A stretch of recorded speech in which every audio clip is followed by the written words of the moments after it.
Hello दोस्तों, कैसे हैं आप सब। आज साल का पहला दिन है। मेरी तरफ से आप सबको हैप्पी न्यू ईयर। और इस साल आप लोगों ने जो जो भी सोचा हो वो सब आपको मिले, आपके सारे प्रोजेक्ट्स पूरे हों, आपके सारे ड्रीम्स पूरे हों, ऐसी मेरी शुभकामनाएं हैं।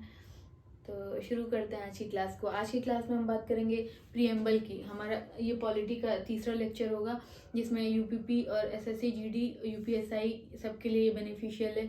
यूपीपीएससीएस के प्रीलिम्स के लिए भी ये आप क्लास देख सकते हैं। तो हम बात करेंगे हमारी प्रस्तावना, जो हमारे संविधान का सबसे महत्वपूर्ण भाग है। इसको soul of the Indian constitution भी कहते हैं, कि ये भारतीय संविधान की आत्मा है। क्यों कहते हैं? क्योंकि देखिए प्रीएम्बल में क्या है, जो प्रीएम्बल, छोटा सा प्रीएम्बल आप देखते होंगे एनसीईआरटी की जितने भी बुक्स हैं उसमें फर्स्ट पेज पे वो दिया रहता है, ताकि बच्चों को वो मेमोराइज हो जाए।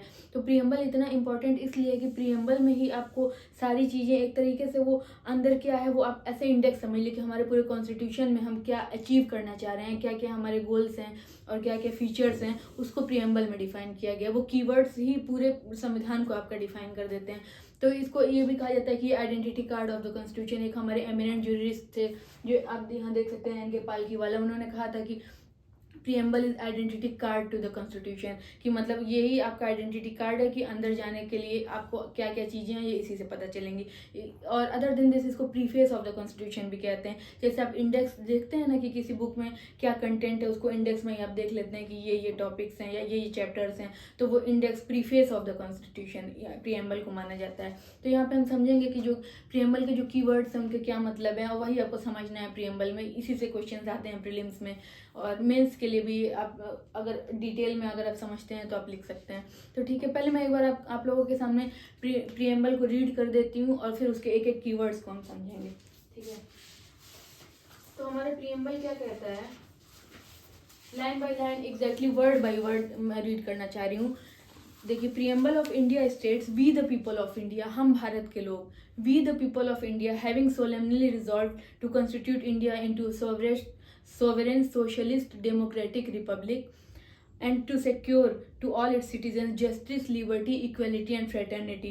On 26 November we hereby adopt and give to ourselves this constitution. 26 नवंबर 1949 को हम इस कॉन्स्टिट्यूशन को अडॉप्ट करते हैं और अपने आप को समर्पित करते हैं, देते हैं। मतलब सिटीजन्स को ये दिया जाता है, हम खुद को ये संविधान देते हैं, ऐसा प्रीएम्बल में लिखा है। तो ये जो है आपका 26 नवंबर 1949 को संविधान दिवस के रूप में भी मनाते हैं। तो अब आते हैं इसके कीवर्ड्स पे, कि ये जो था ना, we the people of India having solemnly resolve to constitute India into a socialist, sovereign socialist secular democratic. तो इन्हीं सारे कीवर्ड्स को आपको पकड़ना है, और ये आपसे प्रीलिम्स में बहुत ज़्यादा पूछा जाता है।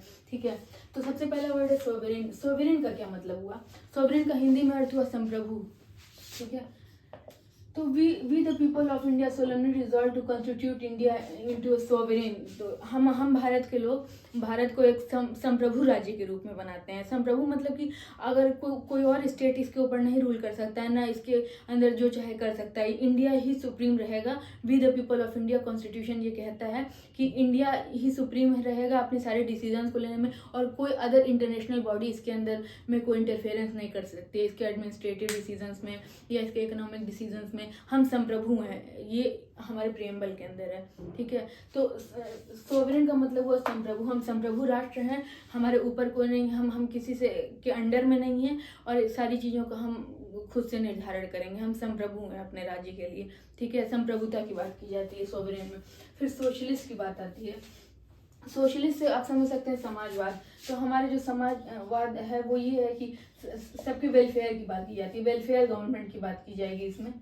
समाजवाद सरकार, सबके विकास और सबके ध्यान रखने की बात की जाएगी इसके अंदर। तो हमारे जो इंडिया का कॉन्स्टिट्यूशन है वो सोशलिस्ट फॉर्म ऑफ गवर्नमेंट को अडॉप्ट करता है। आपको पता होगा नेहरू जी को सोशलिज्म में बड़ी दिलचस्पी थी, तो उन्होंने सोशलिज्म का मॉडल अडॉप्ट किया, मिक्स्ड इकोनॉमी, कि जहाँ पे हमारे प्राइवेट सेक्टर को भी स्पेस थी और पब्लिक सेक्टर, जो इंपॉर्टेंट चीज़ें थी वो पब्लिक सेक्टर के अंडर थी, जैसे डिफेंस, एटॉमिक एनर्जी और कम्युनिकेशन, ये सारी चीज़ें आपके ये, और जो हजार्डस केमिकल्स थे वो पब्लिक सेक्टर में थी, और बाकी चीज़ों के लिए प्राइवेट सेक्टर को छूट दी गई थी। तो ये हमारा सोशलिस्ट फॉर्म ऑफ गवर्नमेंट है, जहाँ पे सबके वेलफेयर की बात की जाती है और पब्लिक सेक्टर प्राइवेट सेक्टर दोनों मिलके चलते हैं। ठीक है। उसके बाद आते हैं डेमोक्रेटिक।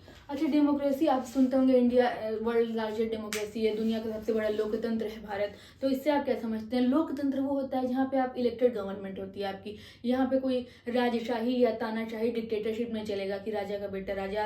आप जानते हैं कि हमारे देश में हर 5 साल के अंदर चुनाव होते हैं और हम अपना प्रतिनिधि चुनते हैं, और वो प्रतिनिधि संसद में जाके फिर पार्लियामेंट के अंदर प्रधानमंत्री के लिए इलेक्ट करते हैं, प्रधानमंत्री को इलेक्ट करते हैं। तो ठीक है, हमारा जो है वो चुनी हुई सरकार रहती है, ना कि जो है तानाशाही सरकार या राजशाही सरकार है। तो वही डेमोक्रेसी का मतलब लोकतंत्र हुआ कि लोगों द्वारा चुनी हुई सरकार। लोकतंत्र क्या है? We the people, by the people, ऐसे करके एक फ्रेज अब्राहम लिंकन ने दिया था, फॉर द पीपल। ठीक है, तो लोकतंत्र ये हो गया। डेमोक्रेसी मतलब लोकतंत्र। लोकतंत्र की सरकार मतलब लोगों द्वारा चुनी हुई सरकार। ठीक। उसके बाद रिपब्लिक। रिपब्लिक ये होता है ना कि जैसे आपके राष्ट्रपति जो है वो भी चुने हुए हैं, और ब्रिटेन जैसे देशों में क्या होता है कि वो ये राजशाही होती है कि आपने सुना होगा कि क्वीन एलिजाबेथ थी, फिर उनके पहले प्रिंस ये थे, हैरी जो भी था। तो ये वंशानुगत होता है, हेरिडेटरी होता है। वहाँ का जो ये प्रेसिडेंट होता है वो हेरिडेटरी होता है, ये जो हेड ऑफ स्टेट होता है वो हेरिडेटरी होता है, वंशानुगत होता है। और इंडिया में जो है प्रेसिडेंट का चुनाव होता है। तो ये रिपब्लिक वो होता है जहाँ पे कि प्रेसिडेंट इलेक्टेड होता है, जो हेड ऑफ द स्टेट होता है वो इलेक्टेड होता है, ना कि वो हेरिडेटरी होता है। तो ये हो गया आपका रिपब्लिक। उसके बाद रिटर्न्स को देखते हैं। Sovereign, socialist, secular, democratic, Republic, 4 terms हमारे हुए हैं अभी तक। ठीक है, ये सारे टर्म्स बहुत सारे के सारे बहुत इंपॉर्टेंट हैं। ठीक, अब इसका स्क्रीनशॉट या ले सकते हैं या लिख सकते हैं, ये टर्म्स ही पूछे जाते हैं बेसिकली प्रीलिम्स में। अच्छा, दूसरी बात, जो सोशलिस्ट टर्म है ना वो हमेशा से कॉन्स्टिट्यूशन में नहीं था, वो हमारा 42nd अमेंडमेंट के थ्रू सोशलिस्ट वर्ड को प्रीएम्बल में इंक्लूड किया गया। सोशलिस्ट और सेकुलर ये दोनों टर्म्स को हमारे जो है 42वें संविधान संशोधन से इनकॉर्पोरेट किया गया संविधान में। ये आप जरूर याद रखिएगा कि सोशलिस्ट जो है 42nd अमेंडमेंट से आता है, हमेशा से नहीं था। तो ये पूछता है प्रीलिम्स में। ये हो गया आपका। ठीक है, socialist, secular, democratic, Republic, 4 terms आपके अभी तक हुए हैं। अब आते हैं जस्टिस पे। अच्छा, जस्टिस में भी 3 कैटेगरी होगी। The constitution of India says that, Bharat का संविधान कहता है कि हम अपने लोगों को 3 तरीके की जस्टिस देंगे, सोशल, इकोनॉमिक और पॉलिटिकल। ठीक है, आप तीनों को समझते हैं। सोशल जस्टिस क्या है कि जो हमारा सोशल डिस्क्रिमिनेशन होता है, जो सामाजिक भेदभाव होता है, जैसे अभी भी SC ST की सिचुएशन ठीक नहीं है, लोगों की सोच उसी तरह है, और जो भी वल्नरेबल सेक्शन है, तो हमारे सामाजिक कोई भेदभाव नहीं होगा। सोशल जस्टिस यही है कि सामाजिक भेदभाव को खत्म करना है हमारा। ठीक है, उसके बाद इकोनॉमिक जस्टिस। इकोनॉमिक जस्टिस के अंदर ये आता है कि सबको जो है नौकरी की और काम करने की अपॉर्चुनिटी और अपना जो है अर्न करने की opportunity, equal opportunity of employment. तो ये इकोनॉमिक इक्वलिटी हो गया। उसके बाद आपका आता है सोशल इकोनॉमिक और पॉलिटिकल जस्टिस। पॉलिटिकल जस्टिस में क्या होता है आपको पता होगा, हमारे इंडिया में यूनिवर्सल एडल्ट सफरेज है, मतलब कि कोई भी इंसान, कोई भी नागरिक जो 18 वर्ष से ऊपर की आयु का है वो वोट दे सकता है। तो यही यूनिवर्सल हमारा सार्वभौमिक जो वयस्क मत है उसी को हमारा पॉलिटिकल जस्टिस के अंदर में आता है कि सबको एक समान राजनीतिक अधिकार है। ये नहीं है कि पहले के समय में क्या होता था, फ्रांस वगैरह में, वेस्टर्न कंट्री बहुत लेट में आया है। अगर आप टैक्स पे कर रहे हैं, पर्टिकुलर गवर्नमेंट को दे रहे हैं उतना पैसा, तब जाके आप वोट करने के एलिजिबल हैं। महिलाओं को भी जो है वोटिंग राइट्स नहीं थे। तो हमारे इंडिया में कॉन्स्टिट्यूशन बनते ही यूनिवर्सल एडल्ट सफरेज आया, जो पॉलिटिकल जस्टिस को इंश्योर करता है। यूनिवर्सल एडल्ट सफरेज, इसको हिंदी में कहते हैं सार्वभौमिक वयस्क मत। सार्वभौमिक वयस्क मत।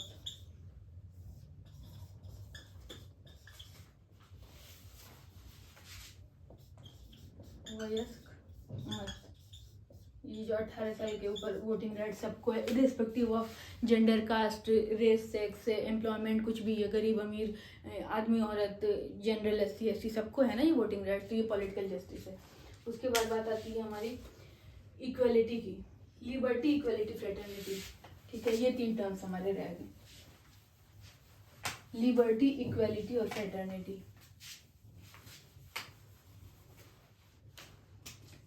अच्छा, अब लिबर्टी क्या है?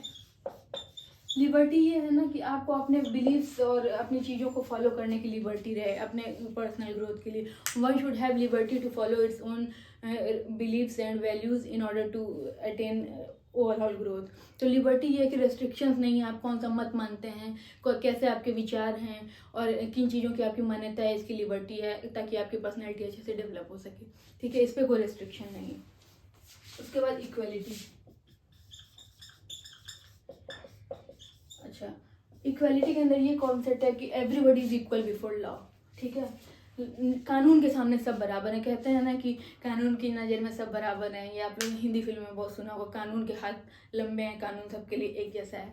तो वो जो है equality, everyone is equal before law. Everyone is equal before law. ठीक है, ये आपको हो गया इक्वलिटी का. अब लास्ट आता है फ्रेटर्निटी. फ्रेटर्निटी मीन्स आपको जो बंधुत्व की भावना होती है, जो आपस में भाईचारे की भावना होती है, उसको फ्रेटर्निटी कहते हैं. तो हमारे प्रियम्बल के अंदर फ्रेटर्निटी की बात की गई है. फ्रेटर्निटी को भाईचारा से समझ सकते हैं कि आपस में जो सामाजिक सद्भाव बना रहे और लोग एक दूसरे में से भाईचारे के साथ रहें. तो ये हो गया आपका लिबर्टी, इक्वलिटी और फ्रेटर्निटी. तो लिबर्टी में आपका होता है कि आपके ऊपर रेस्ट्रिक्शंस नहीं रहेंगे कि आप कौन से बिलीव्स को फॉलो कर रहे हैं, ये आपका लिबर्टी हो गया. फिर equality, everyone is equal before law. Fraternity हो गया भाईचारा कि आपस में आप सामाजिक सद्भाव बना रहे, लोग एक दूसरे के साथ सेम उससे रहें. अच्छा, आप सोचते होंगे कि इक्वलिटी कहाँ है, रिजर्वेशन तो आप लेते आए हैं, आप SC ST को रिजर्वेशन दे रहे हैं और कैटेगरीज को, जनरल को नहीं दे रहे हैं. तो वहाँ पे ये बात थी ना कि आप बराबरी कीजिए, लेकिन आप जिनकी सिचुएशन जो थोड़े वल्नरेबल सेक्शन है उनके प्रोटेक्शन की भी बात की गई हमारे संविधान में. तो ये असंवैधानिक नहीं है. रिजर्वेशन की बात हमारे कॉन्स्टिट्यूशन में की गई है कि जितने भी पिछड़े वर्ग के लोग हैं जो भेदभाव, सामाजिक भेदभाव का शिकार हैं, तो उनको इस सिचुएशन को अपलिफ्ट करने के लिए रिजर्वेशन की बात की गई थी. ठीक है, तो ये हो गया कि आप लोगों ने क्या क्या जाना. सोशलिस्ट, सोवरेन, संप्रभु, सोशलिस्ट, सेकुलर, डेमोक्रेटिक, रिपब्लिक, और उसके बाद जस्टिस, 3 तरह की, सोशल, इकोनॉमिक, पॉलिटिकल, फिर लिबर्टी, इक्वलिटी, फ्रेटर्निटी. तो ये कितने टर्म्स हो गए आपके. Sovereign, socialist, secular, democratic, Republic, justice, liberty, equality, fraternity. 9 terms हैं टोटल. इन 9 टर्म्स को यहाँ पे बैठा लीजिएगा क्योंकि इससे क्वेश्चंस बनते हैं प्रीलिम्स में, वनडे एग्जाम्स में, SSC आपके जो हैं, और फिर UPP, जितनी भी वनडे एग्जाम्स है, UPSI, सब में बनते हैं. तो ये 9 टर्म्स आप एकदम अच्छे से समझ में आ गया होगा. आप थोड़ा सा इसको 2-3 बार रिवाइज कर लीजिएगा तो वो बैठ जाएगा आपके दिमाग में. इसी से क्वेश्चन बनते हैं 1 लाइनर में, इसके बियॉन्ड नहीं जाएगा. और 2 टर्म जो थे, सोशलिस्ट और सेकुलर, ये सेकुलर छूट रहा है. देखिए 10 हो गए, सेकुलर हमारा छूट रहा है. सेकुलर जो है धर्मनिरपेक्षता की बात की जाती है. ठीक है, धर्मनिरपेक्ष मतलब कि जो स्टेट है उसको धर्म से नहीं कोई मतलब रहेगा. जैसे वेस्ट में क्या होता है कि रिलीजन जो है वो अलग कर दिया गया, वैसे इंडिया में भी सेकुलरिज्म है कि रिलीजन से स्टेट अपने आप को अलग कर लिया कि कौन कौन सा रिलीजन मानता है वो उसकी अपनी परेशानी है, स्टेट को इसमें इंटरफेरेंस नहीं करना है. ठीक है, तो धर्मनिरपेक्षता की बात करता है हमारा प्रियम्बल के अंदर जो सेकुलर टर्म है. तो सोशलिस्ट और सेकुलर टर्म आपके 42वें संविधान संशोधन से आए, ये बहुत पूछता है. वैसे तो 3 टर्म्स आए हैं, सोशलिस्ट, सेकुलर, इंटेग्रिटी, लेकिन प्रियम्बल में आपके 2 टर्म्स हैं, सोशलिस्ट और इंटेग्रिटी. ये भी जो है आपके 42nd amendment, 42nd constitutional amendment. तो ये प्रियम्बल की आज की क्लास हो गई और ये सारे टर्म्स आपको याद रखने हैं. समझने के साथ याद रखेंगे तो रटना नहीं पड़ेगा, आसान होंगी चीज़ें. ठीक है, मिलते हैं नेक्स्ट क्लास में.